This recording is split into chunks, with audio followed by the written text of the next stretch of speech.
Hey everyone, Tim with Ghost Towns, Washington, and today we're taking you to a relatively unique mine site that is a Realgar mine, otherwise known as arsenic. What makes this particular site very interesting is that as we step up here, you'll start to see some of the ruins of it, but it is one of the last wooden mill sites in all of Western Washington that still has parts of it standing. All the other wooden mills over on this side of the state are completely collapsed or completely gone. Looking in front of me here, you may say, well, this doesn't look like a standing mill. It looks like it is completely collapsed, and that's true of a portion of it. But when you look kind of straight ahead in the center of the camera there, you can see the uprights, and a portion of the mill is still upright. And we're going to get up there and look at that here momentarily. But before we do, we'll just take a quick look around some of the lower mill ruins. And you can see over here some of the Realgar ore, what's left of it, that orange there. And here's a little bit more of a close-up view of that Realgar.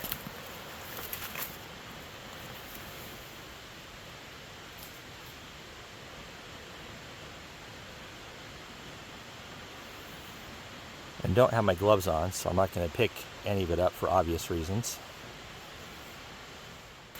Over here, if I can get a shot of it, you can see how intense that orange is. And I'll zoom in here, give you a little better view.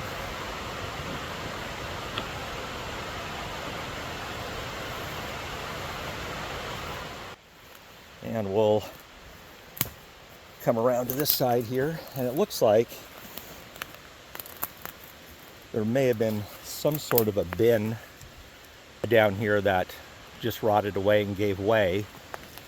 And you can kind of see over here, this section here makes me believe there might have been a bin or something kind of right where this ore is sitting there, all that orange.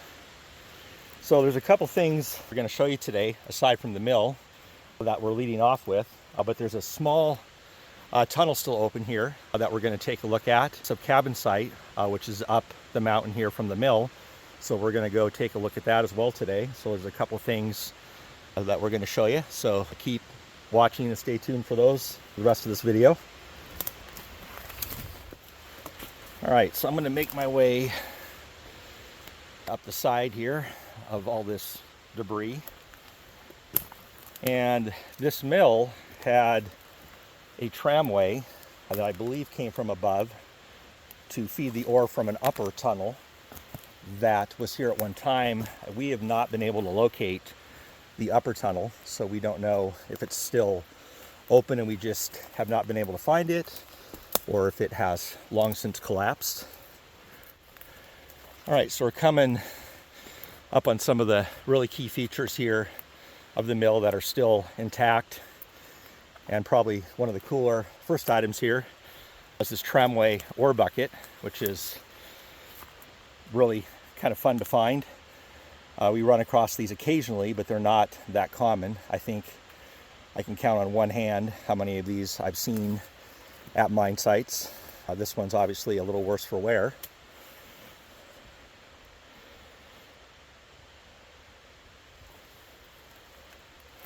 So the dates on this property are a little bit of a mystery. There's not a lot of information out there that gives us an idea of exactly when this mine was staked. We know the mill was put in July of 1920, and there were some other historical records in 1924, but before or beyond that, there just isn't a lot of information. So we say one of the last standing wooden mills. If you look here, you can see these uprights are still upright and standing, as well as portion of the structure above it with those large square timbers up there. Any mine site in Western Washington that had a mill that you go to, the mill is either completely gone, either long since removed, destroyed by wildfire, or just simply rotted away and collapsed into a pile of timbers. And there's a few examples of those. One up at Monte Cristo, Boston American mill ruins, just a kind of a pile of sticks. So it's really fun to be able to see and get a glimpse of kind of what a mill from this era would have looked like out here in Western Washington. There's definitely plenty of mills still standing in Eastern Washington, but just you're not going to find anything like this on this side of the state. It looks like we got a rod here. I don't know if this is drill steel or nope. It looks like it's a rod and bolt, actually, of some kind. Put the flange there. Sometimes those have patent dates or they're manufacturer marked, but this one isn't. And there's a view of the timbers that are just hanging on here.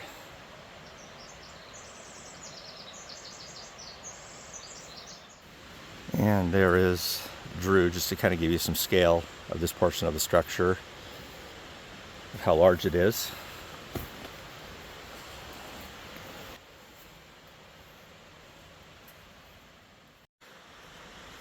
Just taking a look underneath here, and you can see here how it was put together with these bolts and flanges.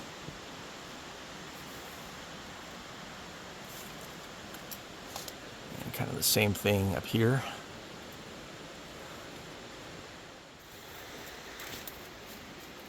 And as Drew was pointing out, it looks like in some of these timbers you can see axe marks here, which is kind of cool.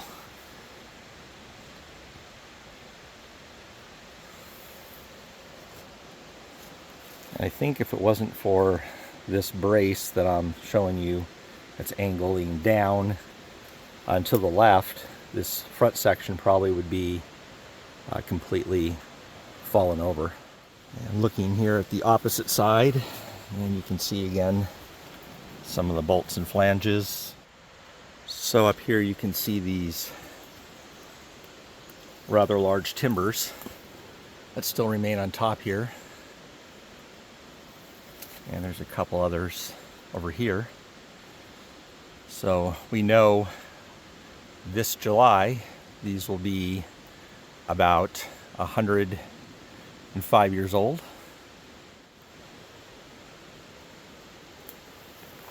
Kind of give you an idea here, the size of them.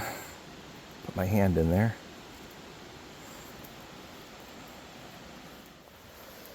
And one thing I didn't notice a minute or three ago is in our previous video we talked about stave pipe and the Pelton wheel and the powerhouse. So if you haven't checked that video out, be sure to do so. But speaking of stave pipe, we have some right here that actually is still intact, that has its wooden stave boards in there. And it looks like this runs a little distance up there, probably before it just either goes under all this debris, but it's just kind of cool to see.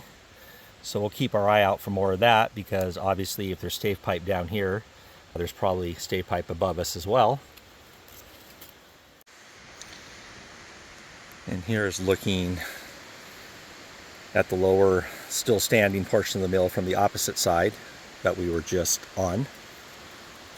And looking back up the mill, and you can see there's a little bit of structure still hanging on up there. And then there's a huge pile, you can see the orange there, of Realgar.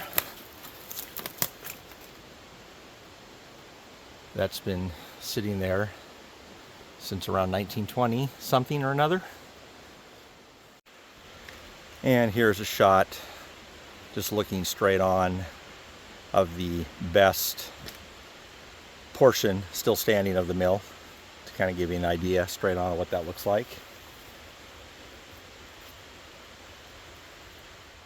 So as we were poking around in the ruins here, we came across this piece of wood with all these holes, which was kind of interesting. We're not really sure what this was used for.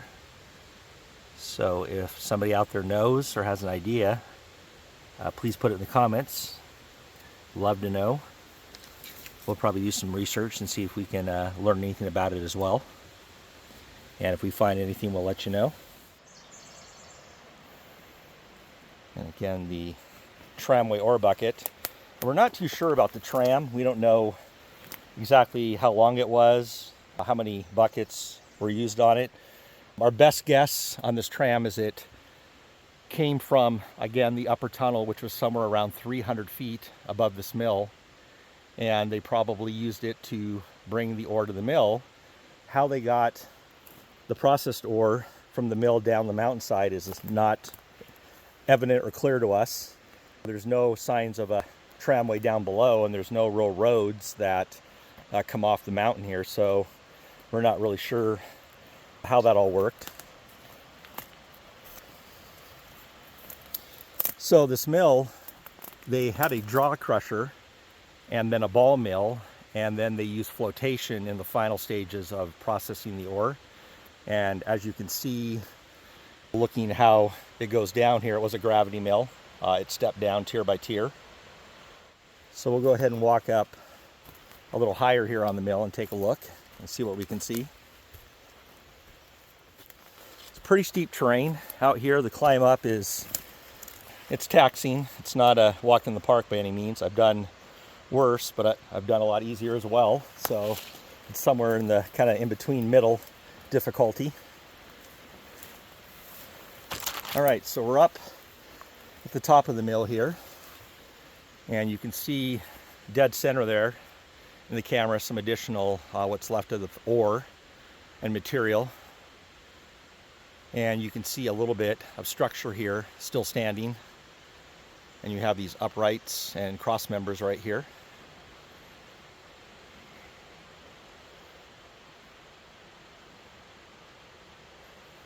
So again, it may not look like a whole lot when you see it as it sits today, but believe it or not, for this area, it's pretty unique that even this much of a mill is still identifiable. So again, super rare and cool to find. Next, we're going to head up to the cabin site. So you can see there's some metal pipes here. There's actually, it looks like 3 different pipes. There's one here, and one right here. And normally when we see pipe like this, our first assumption is it's air for pneumatic drills, but this is not the case with this particular pipe, and we will show you why here in a moment. So when you come up to where the metal pipe terminates here, you can see that it was split off this coupler here and connected into this wood stave pipe, which we saw some below, but continues up the mountainside here.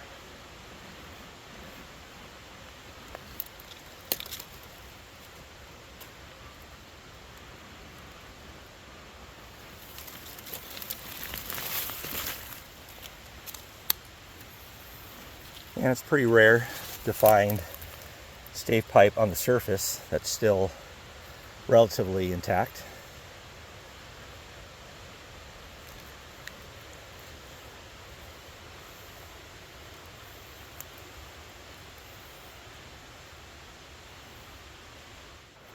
Making our way up to the mine cabin site and camp, as we showed below, the stave pipe that's running up the hillside. So there is some kind of center of the screen here that's not in the greatest condition, but what I wanted to show you is here we have some ore, which obviously supports the evidence that they were tramming it down from the upper tunnel. Some of it probably spilled out of the bucket here.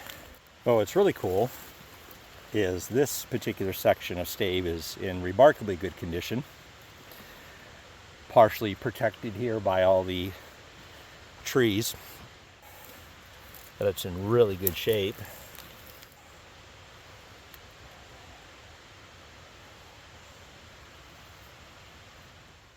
So you can see how it tied in to the next section of pipe there, which is relatively deteriorated, but this one above it is in, like I said, just really nice condition.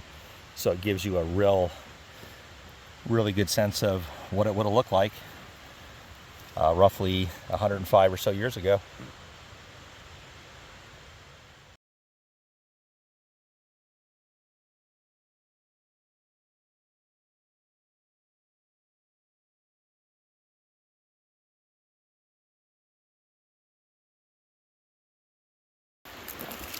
We're coming up here on the ruins of the mining camp and cabin site.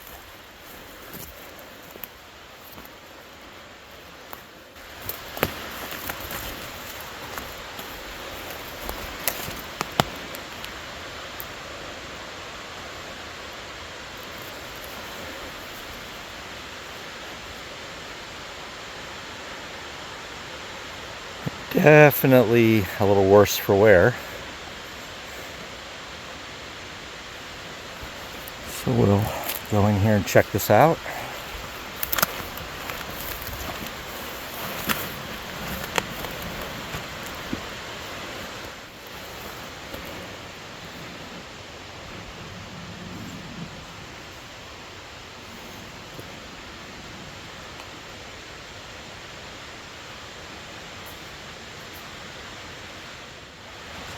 And looks like a stovepipe there. And what remains of the door there. You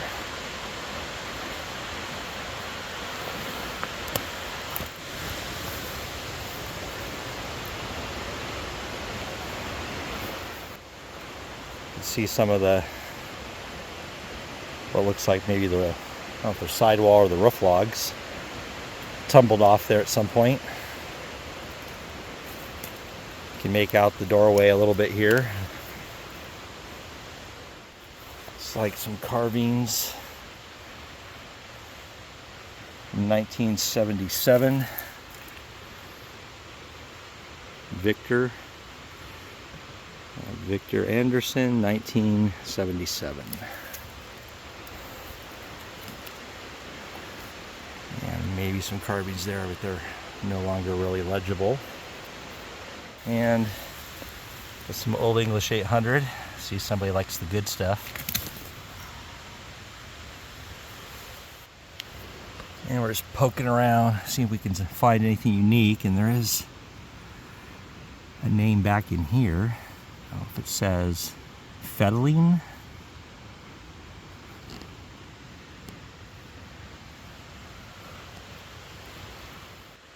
And here's a shot of what remains of one of the long walls from the outside. Most of the other logs that were here tumbled off, and some of them made their way down the steep hillside there, down into the ravine probably.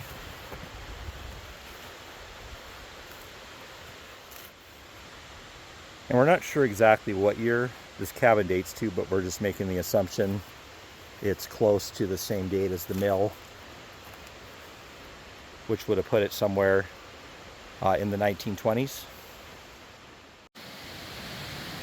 So we've made our way down to the portal of the small adit that does still exist here, as the other adit, like I said earlier, we weren't able to locate it, so we're going to go ahead and check this one out.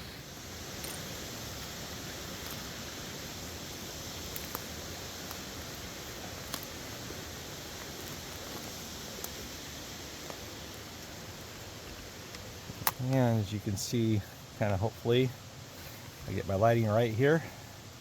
It's a little bit of a slide down into. So I'm going to climb up here, then I'll try to go ahead and run the camera as I slide down into the portal here.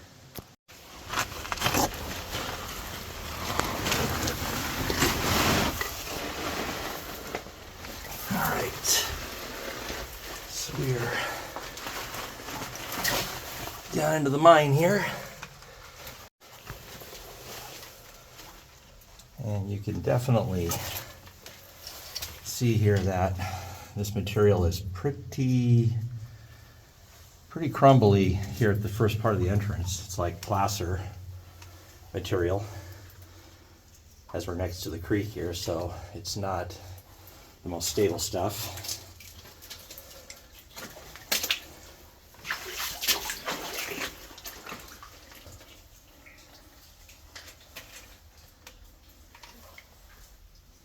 And of course, there's water.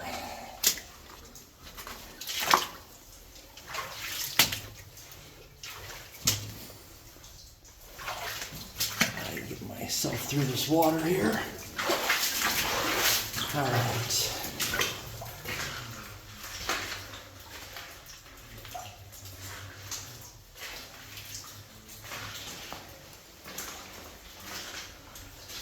Yeah, so not a whole lot to this little adit here, but nonetheless, it's at least something to go along with the site to help give it some context.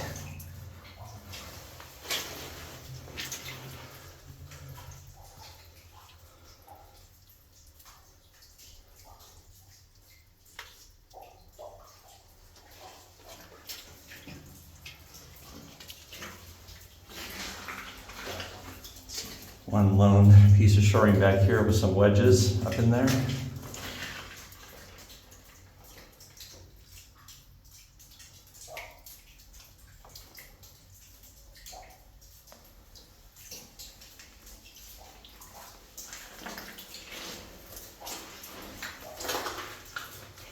Kind of interesting how this is just, try to back up here. See this kind of anomaly of a formation here just hanging down here in the center of the tunnel. Kind of a head bumper.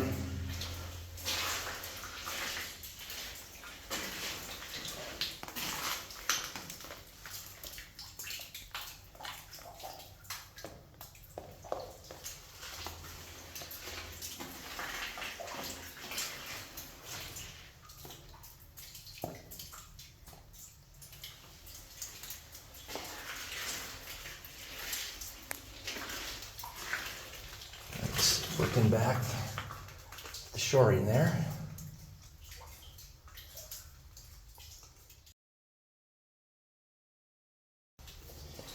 All right, so make my way back towards the entrance here.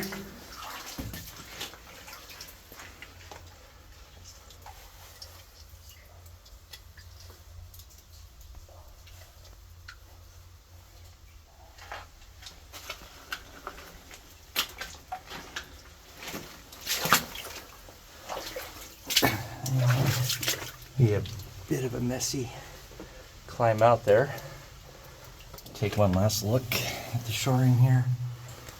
Kind of get my shadow out of the way if I can. Get a light up here. There we go, hopefully.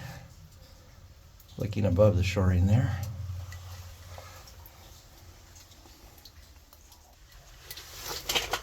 All right, so I'm gonna climb out.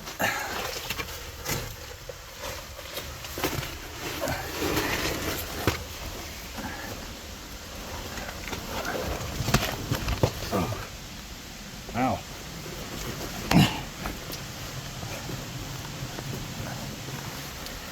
That freaked me out a second. You see that? See if I can get my light. But that rock right there came off here. And for a minute it felt larger than it was in actuality, but just goes to show you got to be real careful with this kind of material.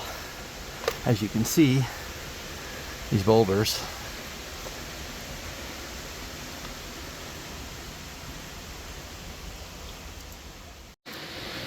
all right, there's Drew heading in.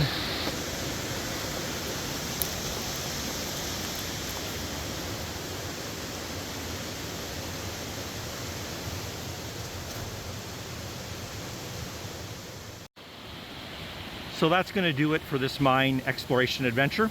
We want to say thanks for coming along and watching. We truly appreciate it. Please consider subscribing to our channel. If you don't want to subscribe, that's okay. Just come back and check us out every now and again. And don't forget to like and comment. And until our next trip, take care.